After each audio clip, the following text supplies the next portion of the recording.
नमस्कार, जय गुरु. मी धनंजय विठ्ठलराव डाकरे आणि मी सौ संप्रदा धनंजय डाकरे आपल्या सर्वांचं स्वागत करते आमच्या या यूट्यूब चॅनलवरती, ज्याचं नाव आहे गुरुदेव प्रतिष्ठान. या चॅनलच्या माध्यमातून आपण एक नवीन पॉडकास्ट या ठिकाणी सुरू केलेला आहे, ज्याचं नाव आहे ग्रामगीता अध्ययन. आणि या ग्रामगीता अध्ययन सिरीजचा आजचा आपला 4था दिवस आहे. आज आपण बघणार आहोत स्वतधर्म मंथन पंचकातील अध्याय 4 संसार परमार्थ. या संसार परमार्थ अध्यायाच्या सुरुवातीला वंदनीय राष्ट्रसंत श्री तुकडोजी महाराजांनी श्रीमद स्वामी वासुदेवानंद सरस्वती यांचा फोटो ठेवलेला आहे. आणि त्यासोबतच या संपूर्ण अध्यायामध्ये पूर्ण 126 ओव्या त्यांनी त्यामध्ये लिहिलेल्या आहे. चला तर मग श्रोते हो, आपण ऐकूया वंदनीय राष्ट्रसंत श्री तुकडोजी महाराजांनी संसार परमार्थ या अध्यायामध्ये आपल्याला काय सांगितलेले आहे. नमस्कार. आज आपण एका खूप महत्त्वाच्या विषयावर बोलणार आहोत. एक असा विषय जो आपल्या सगळ्यांच्या आयुष्याला कुठेतरी स्पर्श करतोच. हो, संसार आणि परमार्थ. अगदी. या दोन गोष्टी एकत्र नांदू शकतात का, की एकासाठी दुसऱ्याचा त्याग तो अटळ आहे? आणि हा प्रश्न आजही तितकाच महत्वाचा आहे खरं तर. आजच्या धावपळीच्या जीवनात जिथे नोकरी, घर, जबाबदाऱ्या यातून उसंतच मिळत नाही, तिथे परमार्थ ही कल्पना खूप दूरची वाटते. अनेकांना वाटतं की हे सगळं सोडून हिमालयात गेल्याशिवाय परमार्थ शक्य नाही. बरोबर. आणि तुकडोजी महाराज बरोबर याच गैरसमजावर प्रहार करतात. हो, त्यांनी या पारंपरिक संकल्पनांना एका आधुनिक सामाजिक चौकटीत बसवले आहे. आपल्यासमोर ग्रामगीतेतील काही निवडक ओव्या आहेत आणि आज आपण महाराजांचा दृष्टिकोन समजून घेणार आहोत. चला तर मग सुरुवात करूया त्यांच्या एका मूळ विचारापासून. महाराज म्हणतात की 4ही आश्रमांमध्ये गृहस्थाश्रम हा समाजाचा सर्वात मोठा आधारस्तंभ आहे. हा विचारच मुळात धक्का देणारा आहे, नाही का? अगदी. कारण गृहस्थाश्रमाला तर आपण नेहमी माया म्हणून कमी लेखतो. बरोबर. आणि इथेच महाराजांचं वेगळेपण दिसतं. ते परमार्थाला संसारापासून वेगळं काढत नाहीत, उलट संसारातच परमार्थ कसा साधायचा याचा मार्ग दाखवतात. अच्छा. त्यांच्या मते ब्रह्मचर्य, गृहस्थ, वानप्रस्थ आणि संन्यास हे केवळ वयाचे टप्पे नाहीत. मग काय आहेत? त्या एका आदर्श समाजाच्या उभारणीसाठी आवश्यक असलेल्या 4 वेगवेगळ्या भूमिका आहेत. ही एक व्यक्तीच्या विकासासोबतच समाजधारणेची एक परिपूर्ण योजना आहे. वा. म्हणजे ही केवळ वैयक्तिक मुक्तीची गोष्ट नाही, तर एक सामाजिक रचनेची ब्लूप्रिंट आहे. बरोबर. चला, ही रचना थोडी उलगडून पाहूया. सुरुवातीला महाराजा 4 आश्रमांची आदर्श कल्पना कशी मांडतात? हो, ते आधी पाया पक्का करतात. म्हणजे पारंपरिक रचनेनुसार लहानपणी ब्रह्मचर्य आश्रमात गुरुगृही राहून विद्या ग्रहण करायची, शिस्त आणि संयम शिकायचा. हो. त्यानंतर येतो गृहस्थाश्रम, जिथे विवाह करून कुटुंब आणि समाजाच्या आर्थिक सामाजिक जबाबदाऱ्या त्या आपल्या खांद्यावर घ्यायच्या. हा समाजाचा कणा आहे. आणि त्यानंतरचा वानप्रस्थ. मला वाटतं हा टप्पा फार महत्वाचा आहे. महाराज म्हणतात, पुत्र कामाकाजी लागले की वैराग्य घ्यावे आपण भले. सेवा साधनार्थ सोडिले पाहिजे घर. अगदी. म्हणजे मुलं मोठी झाली, जबाबदारी घ्यायला लागली की आपण घराच्या 4 भिंतीतून बाहेर पडून आपलं ज्ञान आणि अनुभव समाजासाठी, गावासाठी वापरायला हवा. बरोबर. घराची जबाबदारी सोडून गावाची जबाबदारी घेणं, हा आहे वानप्रस्थ. हो. आणि सरतेशेवटी येतो संन्यास, जिथे सर्व आसक्तींचा त्याग करून मोक्षाकडे वाटचाल करायची असते. पण महाराजांचा मुख्य मुद्दा वेगळा आहे. हो, त्यांचा मुख्य मुद्दा हा आहे की ही केवळ वयानुसार येणारी गोष्ट नाही, तर ही एक वृत्ती आहे. त्यांच्या मते या 4ही आश्रमांची तत्वे म्हणजे ब्रह्मचर्याचा संयम, गृहस्थाची जबाबदारी, वानप्रस्थाची सेवावृत्ती आणि संन्यासाचा त्याग, ही सगळी तत्व प्रत्येकाने आपल्या जीवनात सुरुवातीपासूनच अंगी बाणवायला हवीत. आणि इथेच महाराजांची टीकाड म्हणजे ती खूपच धारदार व्हायला लागते. हो.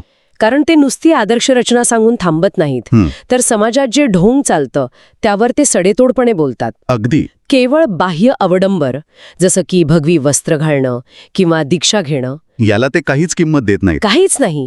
उलट ते अशा ढोंगीपणाची खिल्ली उडवतात. ते एक उदाहरण देतात की एकादशीची दीक्षा घेतली पण पोट भरण्यासाठी भिक्षा मागतोय, लोक अशा माणसाला वेडा म्हणतात. दुसरं उदाहरण तर आणखी मार्मिक आहे. ते म्हणतात की घातली भगवी वस्त्रे अंगावरी, परी क्रोध भरला अंतरी बाहेरी. लंगोटीसाठी झगडा करी यजमानापाशी. म्हणजे बघा, हे तर अप्रतिम आहे. म्हणजे वरून साधूचा वेश आहे, पण आतून इतका लोभ आणि राग आहे की क्षुल्लक लंगोटीसाठी भांडतोय. बरोबर. हे बाह्य रूप आणि आंतरिक सत्य यातलं अंतर महाराज अचूक पकडतात. ते म्हणतात की काही जण झोपडी बांधून धन जमा करतात आणि मांजरी कुत्र्यांवर प्रेम करतात. पण ब्रह्मज्ञानासाठी त्यांच्याकडे वेळ नसतो. या टीकेमागचा त्यांचा विचार खूप स्पष्ट आहे बरं का. काय आहे तो? त्यांचा विश्वास संस्कारावर आहे, केवळ बाह्य दीक्षेवर नाही. अच्छा, म्हणजे बाहेरून काय दिसतंय यावर नाही. अजिबात नाही. ते लिहितातच की दीक्षेने मन तयार होते, परिक्रम पाहिजे नित्य केले ते. आचराविण फजिती होते दीक्षितांची. बरोबर. म्हणजे काय की दीक्षा ही फक्त एक सुरुवात आहे. एक संकल्प. हो, एक संकल्प. पण जर त्यानुसार आचरण नसेल तर ती दीक्षा निरर्थक आहे, एक फसवणूक आहे. आणि अशा ढोंगी लोकांमुळे समाजाचं नुकसानच होतं. आणि हे खोटं वैराग्य कसं माणसाला पुन्हा त्याच जाळ्यात अडकवतं हे दाखवण्यासाठी त्यांच्याकडे एक जबरदस्त गोष्ट आहे. हो, ती बैराग्याची आणि त्याच्या लंगोटीची गोष्ट. मला वाटतं ही गोष्ट महाराजांचा सगळा विचार अगदी सोपा करून सांगते. हो ना. ही गोष्ट म्हणजे या संपूर्ण अध्यायाचा आत्माच आहे. यातूनच खरे आणि खोटे वैराग्य यातील फरक स्पष्ट होतो. तर गोष्ट अशी सुरू होते की एका साधकाला संसाराचा वीट येतो. त्याला वैराग्य येतं. आणि तो सगळं घरदार सोडून अरण्यात निघून जातो. तिथे तो छान साधना करतो, रोज नदीवर स्नान करतो आणि आपली लंगोटी ती झाडावर वाळत घालतो. सगळं शांत चाललेलं असतं. पण मग एक लहानशी समस्या उद्भवते. एक उंदीर. हो, एक उंदीर रोज येऊन त्याची ती लंगोटी कुरतडतो. आता रोज नवी लंगोटी कुठून आणणार? हा एक साधा क्षुल्लक अडथळा आहे. पण इथूनच त्याच्या वैराग्याची परीक्षा सुरू होते. बरोबर. तो गावात जाऊन लोकांना उपाय विचारतो. लोक त्याला सल्ला देतात, अरे उंदराला पळवण्यासाठी एक मांजर पाळ. त्याला ते पटतं. तो एक मांजरीचं पिल्लू आणतो आणि उंदराचा त्रास थांबतो. पण आता एक नवीन प्रश्न. हो, प्रत्येक उपायामागे एक नवीन समस्या. मांजरीला दूध लागतं. मग तो पुन्हा गावात जातो. आणि लोक म्हणतात, रोज दूध मागण्यापेक्षा एक गायच पाळ ना, तुझं आणि मांजरीचं दोघांचंही भागेल. आणि मला आता पुढे काय होणार आहे ह्याचा अंदाज येतोय की ती साखळी सुरूच राहते. अगदी. गाय पाळल्यावर तिच्या चाऱ्याची चिंता सुरू होते. मग कुणीतरी सल्ला देता, बाबा भीक मागण्यापेक्षा इथेच थोडी शेती कर, गायीच्या चाऱ्याचा प्रश्न कायमचा सुटेल. आणि तो करतो. हो, तो शेती करायला लागतो. शेतीतून चांगलं पीक येतं, धनधान्य जमा होतं. आता ते सांभाळायचं कसं? चोरीची भीती. बरोबर. त्याला एका विश्वासू माणसाची गरज भासते. आणि मग गावकरी त्याला अंतिम आणि सर्वोत्तम सल्ला देतात. अरे लग्नच कर, म्हणजे घर, शेती, गाय सगळं व्यवस्थित सांभाळलं जाईल. आणि तो लग्न करतो. ज्या संसाराला कंटाळून तो अरण्यात आला होता तोच संसार तो अरण्यात नव्याने थाटतो. हीच तर या गोष्टीची गंमत आहे. महाराज या गोष्टीचा शेवट एका वाक्यात करतात जे सगळं सार सांगून जातं. कोणतं वाक्य? याचे कारण संस्कार पालटले नव्हते पूर्वीही. वाह. म्हणजे त्याची बाह्य परिस्थिती बदलली, तो घरातून अरण्यात आला, पण त्याची आंतरिक वृत्ती, त्याची आसक्ती ती तशीच होती, ती बदलली नव्हती. अप्रतिम. म्हणजे घरातून पळून जाणं हे खरं वैराग्य नाही. तर मग खरं वैराग्य किंवा संन्यास म्हणजे काय? जर घर सोडणं हा उपाय नाही तर मग उपाय आहे तरी काय? नक्कीच. आणि महाराजांनी त्याची एक नवी व्याख्या केली आहे. खूप क्रांतिकारी व्याख्या आहे. अच्छा. ते वैराग्याची आणि संन्यासाची कल्पनाच बदलून टाकतात. अच्छा. त्यांच्यासाठी वैराग्य म्हणजे निष्क्रियता नाही, पलायनवाद नाही. तर मग त्यांच्यासाठी वैराग्य म्हणजे एक अत्यंत सक्रिय सेवावृत्ती. सेवावृत्ती म्हणजे कर्माचा त्याग नाही, तर कर्माची दिशा बदलणं. अगदी बरोबर. ते म्हणतात, खरं वैराग्य म्हणजे आपलं लहानसं घर सोडून संपूर्ण गावालाच आपलं घर मानणं. आपल्या मुलांपुरतं मर्यादित न राहता गावातल्या सगळ्या मुलांना आपलं मानणं, देवाची पूजा म्हणून गावाची सेवा करणं. त्यांची एक ओवी तर अक्षरशः काळजाला भिडते. कोणती? आपल्या अंगी असू फाटके, परी गाव लोक राहोत नेटके. वाह. म्हणजे स्वतःच्या गरजा कमी करून समाजाच्या गरजा पूर्ण करण्यासाठी झटणं. खरं तर हा निष्क्रियतेपेक्षा कितीतरी पटीने कठीण मार्ग आहे. हाच खरा संन्यास आहे.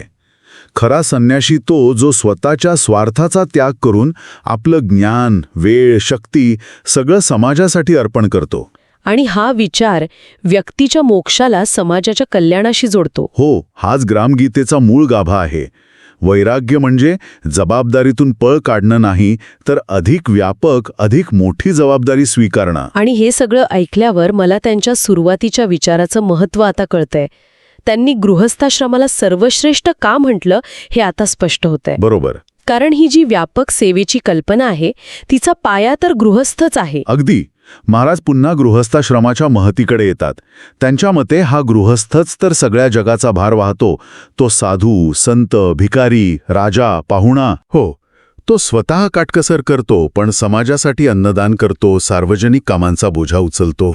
म्हणजे जे तथाकथित साधू संत गृहस्थाला उपदेश करतात की हा खोटा संसार सोडून दे. हो, आणि ते स्वतः त्याच गृहस्थाच्या जीवावर जगत असतात. हा विरोधाभास महाराज नेमकेपणाने दाखवतात. हो, आणि म्हणूनच ते गृहस्थाला जगाचा मातापिता म्हणतात. किती मोठी उपमा आहे ही. कारण आईवडिलांप्रमाणे तोच खरा पालनपोषण करणारा आहे. महाराज म्हणतात की ब्रह्मचारी, वानप्रस्थी, संन्यासी या सर्वांचा योगक्षेम गृहस्थामुळेच चालतो. पण आजची स्थिती अशी झालीये की सगळेच त्याच्यावर अवलंबून आहेत. हो, आणि त्याचे कष्ट इतके वाढले आहेत की कष्ट करिता करिता मोडले हाड त्याचे. तर मग आता चित्र स्पष्ट झालंय. एका बाजूला ढोंगी साधू संन्यासी आहेत आणि दुसऱ्या बाजूला जबाबदाऱ्यांच्या ओझ्याखाली दबलेला गृहस्थ आहे. ही व्यवस्था पूर्णपणे असंतुलित झाली आहे. बरोबर. मग यावर उपाय काय? हे संतुलन परत कसं साधायचं? महाराज यासाठी समन्वयाचा आणि सहकार्याचा मार्ग दाखवतात.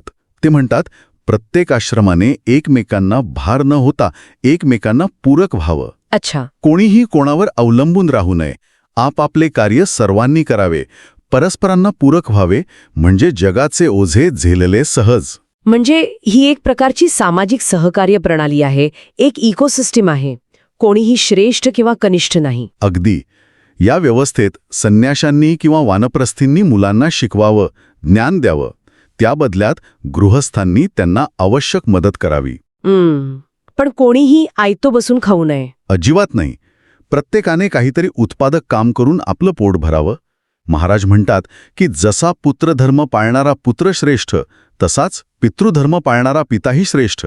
यात कोणी कोणाच्या पाया पडण्याचा प्रश्नच येत नाही. तर मग प्रेम आणि आदर असावा. हो, आणि याच आदर्श व्यवस्थेला ते ग्रामधर्म म्हणतात, जिथे प्रपंच आणि परमार्थ वेगळे नाहीत. आणि त्यांचं शेवटचं सूत्र तर या सगळ्या चर्चेचं सार आहे. हो, ते म्हणतात, नेटका ऐसा प्रपंच झाला तरी परमार्थ त्यांतची साधला. ही ओळ खरंच सोन्याच्या अक्षरात लिहून ठेवण्यासारखी आहे. आहेच. याचा अर्थ, जर तुम्ही तुमचा संसार, तुमच्या जबाबदाऱ्या, तुमचं काम हे सगळं प्रामाणिकपणे, नेटकेपणाने आणि सेवाभावाने पार पाडलं, तर तोच तुमचा परमार्थ आहे. त्यासाठी वेगळं काहीही करण्याची, कुठेही पळून जाण्याची गरज नाही. वाह, म्हणजे महाराजांनी परमार्थाची कल्पना हिमालयातून उचलून थेट आपल्या घरात, आपल्या कामाच्या ठिकाणी आणि आपल्या गावात आणून ठेवली आहे. बरोबर. तुमचं घर, तुमचं गाव हेच तुमचं कार्यक्षेत्र आहे. समाजसेवा हीच ईश्वर सेवा आहे. आणि गृहस्थाश्रम हा त्यागाचा नव्हे, तर सर्वात मोठ्या जबाबदारीचा आणि सेवेचा आश्रम आहे. हो, ही आजच्या काळातल्या त्या प्रत्येक व्यक्तीसाठी खूप मोठी दिलासा देणारी गोष्ट आहे, जी आपलं काम प्रामाणिकपणे करून कुटुंबाची आणि समाजाची जबाबदारी उचलत आहे. तर आजच्या या सखोल चर्चेतून आपण काय महत्त्वाचे मुद्दे घेऊन जाऊ शकतो? मला वाटतं पहिला आणि सर्वात महत्त्वाचा मुद्दा म्हणजे परमार्थ हा बाह्य अवडंबरावर नाही, तर आंतरिक वृत्तीवर अवलंबून आहे. तुम्ही काय कपडे घालताय यापेक्षा तुमची वृत्ती कशी आहे हे महत्त्वाचं. दुसरा मुद्दा जो मला खूप भावला तो म्हणजे खरं वैराग्य, म्हणजे जबाबदारीतून पळ काढणं नव्हे, तर निस्वार्थ सेवा करत आपली जबाबदारी अधिक व्यापक करणं. माझं कुटुंब याच्या पलीकडे जाऊन माझा समाज असा विचार करणं. तिसरा, गृहस्थ हा समाजाचा पाया आहे आणि त्याचा सन्मान व्हायला हवा. तो सर्वांचा भार वाहतो, त्यामुळे त्याला कमी लेखणं किंवा त्याच्या श्रमावर जगणं चुकीचं आहे. तो खऱ्या अर्थाने जगाचा मातापिता आहे. अगदी. आणि सर्वात महत्त्वाचं म्हणजे प्रपंच आणि परमार्थ हे दोन वेगळे मार्ग नाहीत. ग्रामसेवा किंवा समाजसेवेच्या माध्यमातूनच या दोन्हींचा सुंदर मेळ घालता येतो. हो, आपलं काम, आपला संसार जर आपण नेटका केला तर परमार्थ आपोआप साधला जातो. या सगळ्या विचारांना एकत्र बांधणारा एकच धागा आहे, आणि तो म्हणजे सहकार्य आणि आत्मनिर्भरता. खरंच अतिशय सुंदर, व्यावहारिक आणि आजही तितकेच लागू होणारे विचार येथे. यावर एक शेवटचा विचार मनात येतो. तुकडोजी महाराजांनी हा विचार अनेक दशकांपूर्वी मांडला, जेव्हा गाव ही एक एकसंध सामाजिक रचना होती. हो बरोबर. लोक एकमेकांना ओळखत होते. हो.